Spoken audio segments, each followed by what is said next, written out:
Good morning दोस्तों आज है 14 अक्टूबर और 14 अक्टूबर का दिन विश्व मानक दिवस के रूप में मनाया जाता है। तो चलिए हम 14 अक्टूबर को बनने वाले हरियाणा करंट अफेयर के क्वेश्चनों को रिवीजन कर लेते हैं। लेकिन उससे पहले मैं आपको बता दूं कि अगर आपने हमारी हरियाणा करंट अफेयर की कोई भी वीडियो मिस की है तो आपको वो दोबारा से देखने की ज़रूरत नहीं है। आप उन्हें PDF के रूप में पढ़ सकते हैं। 1 महीने की PDF आपको 15 रुपये में, 6 महीने की 40 रुपये में और 1 साल की 60 रुपये में मिल जाएगी। लिंक डिस्क्रिप्शन में दिया हुआ है, आप चाहें तो वहाँ पर जाकर इसे डाउनलोड कर सकते हैं। अगर आपको डाउनलोड करने में कोई प्रॉब्लम आ रही है या फिर आपको डाउनलोड करना नहीं आता है तो आप हमें व्हाट्सअप नंबर 7027788380 पे मैसेज कर दीजिए। हम आपको जो PDF है वो व्हाट्सअप पर ही सेंड कर देंगे। तो चलिए अब हम देख लेते हैं आज के क्वेश्चंस। आज का पहला प्रश्न है, हिमाचल के मनाली पर्वत पर तिरंगा फहराने वाली सबसे कम उम्र की पर्वतारोही कौन बनी है? तो ये बनी है अनु यादव। आप यहाँ पर फोटो में देख सकते हैं, यही है अनु यादव। विद्युत नगरवासी 12 साल की अनु यादव ने हिमाचल के मनाली स्थित 5242 मीटर ऊंचे फ्रेंडशिप पर्वत पर तिरंगा फहराकर मिसाल पेश की है। इस समिट को पूरी कर अनु ने सबसे कम उम्र में इस चोटी पर पहुंचकर तिरंगा फहराने का रिकॉर्ड अपने नाम किया है। इस समिट में फाउंडेशनियर्स रोहतास खिलेरी की गाइडेंस और पिता ओमवीर यादव का अहम रोल रहा है। अनु ने बताया है कि लक्ष्य के लिए रोज़ करीब 4 घंटे कड़ी प्रैक्टिस उनके द्वारा की गई थी। खुद को फिट और फाइन रखने के लिए फास्ट फूड उनके द्वारा छोड़ दिया गया था। वहीं रोहतास खिलेरी भी उसे समय समय पर वर्कआउट से जुड़ी वीडियो भी भेजते रहते थे। वहीं मां सुलोचना यादव पहले रस्साकस्सी के खेल से जुड़ी हुई थी, जिसकी वजह से उन्होंने भी एक मोटिवेशनल गुरु की भूमिका निभाई। इन्हीं प्रयासों के कारण अनु 9 अक्टूबर को 11:25 पर फ्रेंडशिप पर्वत की चोटी पर तिरंगा फहराने में कामयाब रही है। इसके बाद है, गाय और भैंसों के लिए संयुक्त HSFAMD टीके का प्रयोग करने वाला देश का पहला राज्य कौन सा बना है? तो ये बना है हरियाणा राज्य। गाय और भैंसों के लिए संयुक्त HSFAMD टीके का प्रयोग करने वाला हरियाणा देश का पहला राज्य बन गया है। विभाग के द्वारा पहले चरण में किसानों के घर द्वार पर 60 लाख पशुओं का संयुक्त टीकाकरण सफलतापूर्वक किया जा चुका है। इसके अलावा हर पशु का ध्यान नाम के मोबाइल ऐप का उपयोग कर 52 लाख बड़े पशुओं का फोटो सहित पूरा विवरण एकत्रित भी किया गया है। डॉक्टर सुनील गुलाटी ने बताया कि हर पशु का ध्यान परियोजना के तहत देश में अपनी तरह का पहला डाटा संग्रहण किया गया है। इसका उपयोग पशुपालकों को उनके घर द्वार पर बड़ी संख्या में सेवाएं प्रदान करने के लिए किया जाएगा। उन्होंने बताया है कि पशुओं के आनुवंशिकी सुधार के लिए हरियाणा पशु यानी कि पंजीकरण, प्रमाण और प्रजनन अधिनियम 2019 पारित करने वाला हरियाणा पहला राज्य बन गया है। राज्य के प्रत्येक सरकारी पशु चिकित्सालय में पशु स्वास्थ्य कल्याण समितियों का गठन किया गया है। इन समितियों के स्तर पर पशुधन औषधि भंडार स्थापित करने की अभिनव योजना भी शुरू की गई है। इसके बाद है, विश्व आर्थराइटिस यानी कि गठिया दिवस के अवसर पर मोदी सरकार की बदौलत अब हरियाणा में टैबलेट के लिए हर माह 16,000 रुपये वाले टैबलेट को कितने रुपए में उपलब्ध करवाया जाएगा? तो ये करवाया जाएगा 2500 रुपये में, 2500 रुपये में। इसके बाद है, हरियाणा के उस फ्लावर मैन का नाम बताइए जिनके जीवन पर आधारित फिल्म बिफोर आई डाई बनी है। तो ये फिल्म बनी है डॉक्टर जयमल के जीवन पर। तो यहाँ पर मैं आपको इनकी फ़ोटो भी दिखा देता हूँ, यही है डॉक्टर जयमल। सिरसा के दबड़ी गांव के एक कच्चे घर में जन्मे डॉक्टर जयमल ने फूलों से ऐसी खुशबू बखेरी कि उनका नाम अंतर्राष्ट्रीय फलक पर चमक उठा है। अब उनके जीवन पर आधारित फिल्म बिफोर आई डाई यानी इससे पहले कि मैं मर जाऊं अंतर्राष्ट्रीय फिल्म महोत्सव में प्रवेश करने को तैयार है। डॉक्टर जयमल ने शुरुआत में 20,000 पौधों से अभियान चलाया था। बाद में उन्होंने वर्ष 2003 में NGO चलाया, जिसमें बड़ी संख्या में सदस्य जुड़ गए हैं। अब सालाना 12 करोड़ पौधे वितरित किए जा रहे हैं। पंजाब के जलालाबाद, फजीलका, हरियाणा के जींद और करनाल के अलावा अपने गाँव में फूल के पौधे तैयार करने के लिए प्लांट यह पौधे निःशुल्क बांटे जाते हैं, जो स्कूलों, पार्कों, सार्वजनिक स्थलों, शमशान घाटों में रोपित करवाए जाते हैं। गोवा में आयोजित होने वाले अंतर्राष्ट्रीय फिल्म महोत्सव में यह फिल्म अपना जलवा बखेरेगी। फिल्म निर्माता नकुल देव के द्वारा तैयार 24 मिनट की यह डॉक्यूमेंट्री फिल्म हरियाणा राज्य की ओर से प्रवेश करेगी। इसके बाद है हरियाणा प्रदेश के किस जिले में बायोगैस की सफलता के बाद प्रदेश के हर जिले में इसे लगाने का फैसला लिया गया है। तो इसका उत्तर जानने से पहले दोस्तों, अगर आपको हमारी वीडियो पसंद आ रही है तो प्लीज़ हमारे इस वीडियो को लाइक ज़रूर कीजिएगा, और अगर आप हमारे चैनल पर पहली बार आए हैं तो चैनल को सब्सक्राइब करके घंटे पर ऑल नोटिफिकेशन जरूर क्लिक कीजिए, ताकि जैसे ही हम नई वीडियो अपलोड करें आपको उसका नोटिफिकेशन सबसे पहले मिल सके। तो इसका आंसर है नया गाँव, जो कि हिसार जिले के अंतर्गत आता है। हरियाणा के हर जिले में बायोगैस प्लांट स्थापित किए जाएंगे। हरियाणा के नया गांव में बायोगैस प्लांट की सफलता के बाद हरियाणा सरकार ने यह निर्णय लिया है। नया गांव के बायोगैस प्लांट से करीब 150 घरों में पाइपलाइन के जरिए खाना बनाने वाली गैस की आपूर्ति की जा रही है। हरियाणा सरकार ने बायोगैस प्लांट लगाने के लिए निजी वित्तीय संस्थानों से कर्ज मुहैया कराने के साथ ही केंद्र सरकार से अतिरिक्त वित्तीय सहायता राशि प्रदान करने का आग्रह भी किया है। इस गोवर्धन योजना का उद्देश्य गांव को स्वच्छ बनाना और पशुओं के गोबर और खेतों के ठोस अपशिष्ट पदार्थों को कंपोस्ट व बायोगैस में परिवर्तित कर उसे धन और ऊर्जा का उत्पादन करना है। इस योजना से एक ओर जहां सफाई सुनिश्चित होगी, वहीं दूसरी ओर किसानों की आय दोगुनी करने में भी मदद मिल सकेगी। इसके बाद है हरियाणा में प्रदूषण का रेड अलर्ट जारी हुआ है। सबसे खराब स्थिति किन 2 जिलों की रही है, जहाँ का IQ है वो 300 के पार पहुँच चुका है। तो हरियाणा में सबसे खराब जो स्थिति है वो रही है पानीपत व कुरुक्षेत्र की। पानीपत का एयर क्वालिटी इंडेक्स सबसे अधिक 329 माइक्रोग्राम प्रति घन मीटर दर्ज किया गया है, जबकि कुरुक्षेत्र की बात करें तो यहाँ का AQI 319 है। इसमें PM 2.5 प्रदूषण की मात्रा सबसे अधिक पाई गई है। तो 12 अक्टूबर को ये जो एयर क्वालिटी इंडेक्स है ये जारी किया गया है, और यहाँ पर मैं लिस्ट में आपको दिखा देता हूँ किस ज़िले में कितना जो IQ है वो पाया गया है। तो ये कुरुक्षेत्र के अंदर 315 और पानीपत के अंदर सबसे अधिक 329 मिला है। इसके अलावा जींद में 294, अम्बाला में 226, करनाल में 279, और बाकी ज़िलों में भी आप वीडियो को पॉज करके यहाँ पर पढ़ सकते हैं।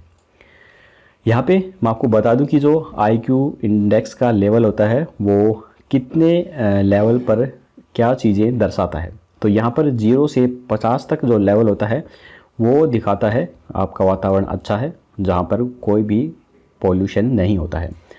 अगर यहाँ पर 51 से 100 की संख्या आती है तो इसका मतलब होता है कि संतोषजनक स्थिति है। संवेदनशील लोगों को सांस लेने में तकलीफ़ यहाँ पर थोड़ी बहुत हो सकती है।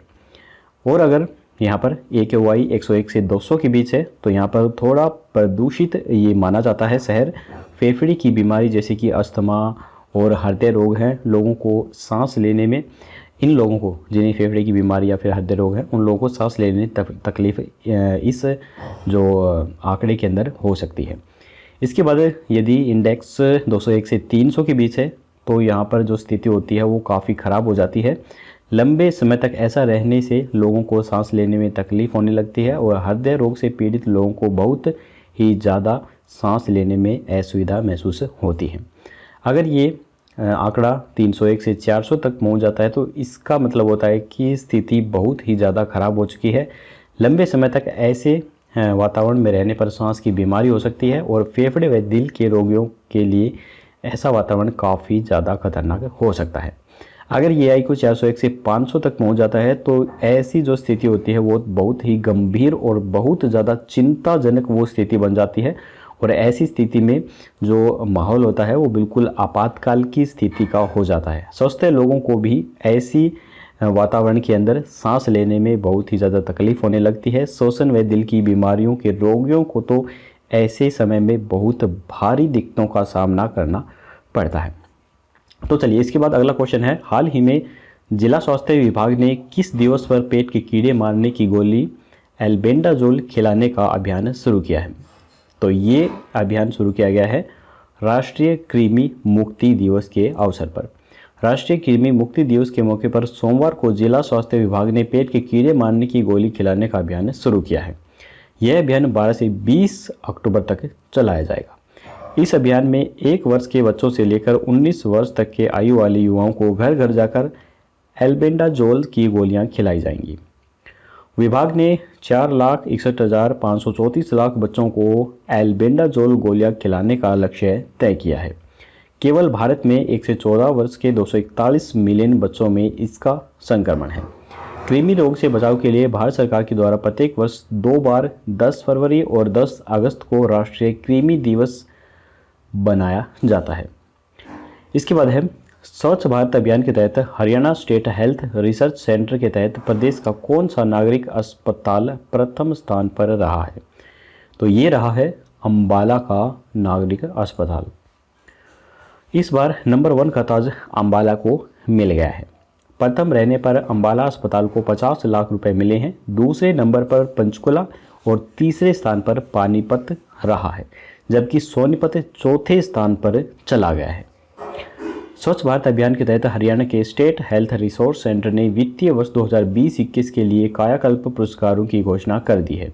सोनीपत का नागरिक अस्पताल पिछड़कर प्रथम स्थान से चौथे स्थान पर आ गया है। ऐसे में इस बार सोनीपत को 50 लाख की जगह 3 लाख रुपए की राशि ही मिली है। साफ सफाई के साथ स्टाफ की ट्रेनिंग की कमी व बेड के बीच स्पेस की कमी भी यहाँ पर देखी गई है। बताया जा रहा है कि इन्हीं कमियों के कारण जो स्कोर है वो कम मिला है और अस्पताल ने नंबर 1 का ताज इस बार गंवा दिया है। अगर बात करें कायाकल्प निरीक्षण की तो रोहट पीएचसी ने इसके अंदर बाजी मारी है। रोहट पीएचसी जिले में प्रथम स्थान पर आया है। यहाँ साफ सफाई के साथ स्टाफ ट्रेंड भी हैं। बायो वेस्ट कचरे का उठान व रखरखाव बेहतर ढंग से यहाँ पर हो रहा है। रोहट पीएचसी से करीब 15 गांव सीधे जुड़े हुए हैं। प्रथम स्थान पर रहने पर रोहट पीएचसी को 2 लाख रुपए की पुरस्कार राशि दी गई है। इस राशि का 75% हिस्सा मरीजों को सुविधा देने पर खर्च किया जाएगा, बाकी अन्य चीज़ों पर लगाया जाएगा। इसके बाद है हरियाणा के कैथल की कौन सी बेटी अपने पंच का दम दिखाने के लिए अब 52 दिन में 2 देशों में जाकर बॉक्सिंग के गुर सीखेंगी, जिसने हाल ही में ओलंपिक्स क्वालिफाई करने के लिए लगने वाले ट्रेनिंग टूर में जगह बनाई है। तो ये बनाई है मनीषा मोड़ ने। तो मैं आपको इनकी फ़ोटो भी दिखा देता हूँ। ये है मनीषा मोड़। 15 अक्टूबर को पूरे देश की टीम इटली और फ्रांस के लिए रवाना होगी। देश भर से 6 महिला खिलाड़ी भाग लेंगी, जिसमें से एक कैथल की मनीषा मोड़ भी शामिल है। ये खिलाड़ी 52 दिनों तक इटली और फ्रांस में जाकर अभ्यास करेंगी। कोच राजेंद्र कुमार, गुरमीत सिंह और विक्रम दुल आइबा इंटरनेशनल संघ की ओर से जारी हुई विश्व रैंकिंग में 13वां स्थान हासिल किया था। मनीषा की कुछ उपलब्धियां हैं, वो भी मैं आपको यहाँ पर बता देता हूँ। 2018 में हुई आइबा ओपन प्रतियोगिता में इनके द्वारा गोल्ड मेडल जीता गया था। 2019 में थाईलैंड में हुई एशियन चैंपियनशिप में इनके द्वारा कांस्य पदक जीता गया था। 2019 में हुई आइबा ओपन प्रतियोगिता में सिल्वर मेडल इनके द्वारा जीता गया और 2019 में दिल्ली में हुई बिग आउट प्रतियोगिता में भी इन्होंने फिर से सिल्वर मेडल जीता है। 2019 में हंगरी में हुई बॉक्सकई मेमोरियल बॉक्सिंग प्रतियोगिता में इन्होंने रजत पदक जीता था। इसके बाद है हरियाणा पुलिस ने एक कल्याणकारी कदम उठाते हुए अपने विभाग के लिए दुर्घटना बीमा कवर की राशि 17 लाख से बढ़ाकर कितने लाख कर दी है? तो ये की गई है 30 लाख रुपए। इसके बाद है हरियाणा को पशुपालन के क्षेत्र में और किसानों की अर्थव्यवस्था के बेहतरीन प्रदर्शन के लिए कौन सा पुरस्कार दिया गया है? तो ये दिया गया है वैश्विक कृषि पुरस्कार 2019। हरियाणा को वैश्विक कृषि पुरस्कार 2019 के तहत सर्वश्रेष्ठ पशुपालक राज्य का पुरस्कार मिला है। हरियाणा को यह पुरस्कार पशुपालन के क्षेत्र में और किसानों की अर्थव्यवस्था के बेहतरीन प्रदर्शन को लेकर राज्य सरकार की नीतिगत पहल के लिए दिया गया है। इससे कृषि क्षेत्र के विकास में मदद मिलेगी और लाखों किसानों के जीवन में सकारात्मक बदलाव भी आ सकेगा। भारतीय chamber of food and agriculture द्वारा दिल्ली में आयोजित चतुर्थ ग्लोबल एग्रीकल्चर समिट के दौरान विभाग के अतिरिक्त मुख्य सचिव डॉक्टर सुनील गुलाटी ने यह पुरस्कार प्राप्त किया है। पशुपालन एवं डेयरी मंत्री जेपी दलाल ने बताया कि ऐसा विभाग के द्वारा वर्ष 2019 के दौरान किसानों व पशुपालकों के हित में की गई पहल के कारण संभव हो पाया है। तो चलिए दोस्तों, अब हम अपना यहाँ पर एक रिवीजन टेस्ट लगा के देख लेते हैं। तो आपको यहाँ पर मेरे उत्तर बोलने से पहले ही अपना आंसर सोच लेना है और उसके बाद देखना है कि आपका आंसर ठीक है या नहीं है। तो पहला प्रश्न है, हिमाचल के मनाली पर्वत पर तिरंगा फहराने वाली सबसे कम उम्र की पर्वतारोही कौन बनी है? तो ये बनी है अनु यादव। गाय और भैंस के लिए संयुक्त HSFMD टीके का प्रयोग करने वाला देश का पहला राज्य कौन सा बना है? तो ये बना है हरियाणा राज्य। विश्व आर्थराइटिस यानी कि गठिया दिवस के अवसर पर मोदी सरकार की बदौलत अब हरियाणा में टैबलेट के लिए हर माह 16,000 रुपये वाली टैबलेट को कितने रुपए में उपलब्ध करवाया जाएगा? तो ये करवाया जाएगा 2,500 रुपये में, यानी कि 2,500 रुपये में अवेलेबल करवाया जाएगा। इसके बाद है हरियाणा के उस फ्लाईमैन का नाम बताइए जिनके जीवन पर आधारित फिल्म बिफोर आई डाई बनी है। तो ये बनी है डॉक्टर जयमल के नाम से। इसके बाद है हरियाणा प्रदेश के किस जिले में बायोगैस की सफलता के बाद प्रदेश के हर जिले में इसे लगाने का फैसला लिया गया है? तो ये फैसला लिया गया है नया गांव के अंदर, जो कि हिसार जिले के अंतर्गत आता है। इसके बाद है हरियाणा में प्रदूषण का रेड अलर्ट जारी हुआ है। सबसे खराब स्थिति किन 2 जिलों की रही है जहां का AQI 300 पार पर पहुंच चुका है? तो ये रहा है पानीपत व कुरुक्षेत्र। इसके बाद है हाल ही में जिला स्वास्थ्य विभाग ने किस दिवस पर पेट के कीड़े मारने की गोली एल्बेंडाजोल खिलाने का अभियान शुरू किया है? तो ये किया है राष्ट्रीय कृमि मुक्ति दिवस के अवसर पर। इसके बाद है स्वच्छ भारत अभियान के तहत Haryana state health research centre के तहत प्रदेश का कौन सा नागरिक अस्पताल प्रथम स्थान पर रहा है? तो ये प्रथम स्थान पर रहा है अंबाला का नागरिक अस्पताल। हरियाणा के कैथल की कौन सी बेटी अपने पंच कदम दिखाने के लिए अब 52 दिन में 2 देशों में जाकर बॉक्सिंग के गुर सीखेंगी, जिसने हाल ही में ओलंपिक क्वालिफाई करने के लिए लगने वाले ट्रेनिंग टूर में अपनी जगह बनाई है? तो ये है मनीषा मौन। इसके बाद है हरियाणा पुलिस ने एक कल्याणकारी कदम उठाते हुए अपने विभाग के लिए दुर्घटना बीमा कवर की राशि 17 लाख से बढ़ाकर कितने लाख रुपए कर दी है? तो ये कर दी है 30 लाख रुपए। इसके बाद है हरियाणा को पशुपालन के क्षेत्र में और किसानों की अर्थव्यवस्था के बेहतरीन प्रदर्शन के लिए कौन सा पुरस्कार दिया गया है? तो ये दिया गया है वैश्विक कृषि पुरस्कार 2019।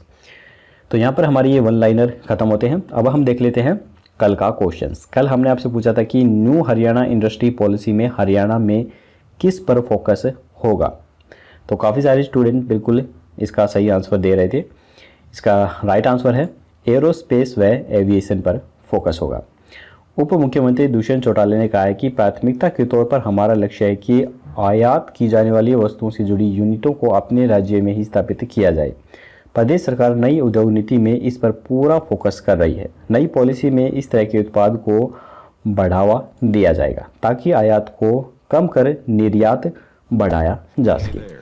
तो चलिए अब हम देख लेते हैं आज का क्वेश्चन। आज का क्वेश्चन है कि ईजी ऑफ डूइंग रैंकिंग में हरियाणा तीसरे से अब किस स्थान पर पहुंच गया है?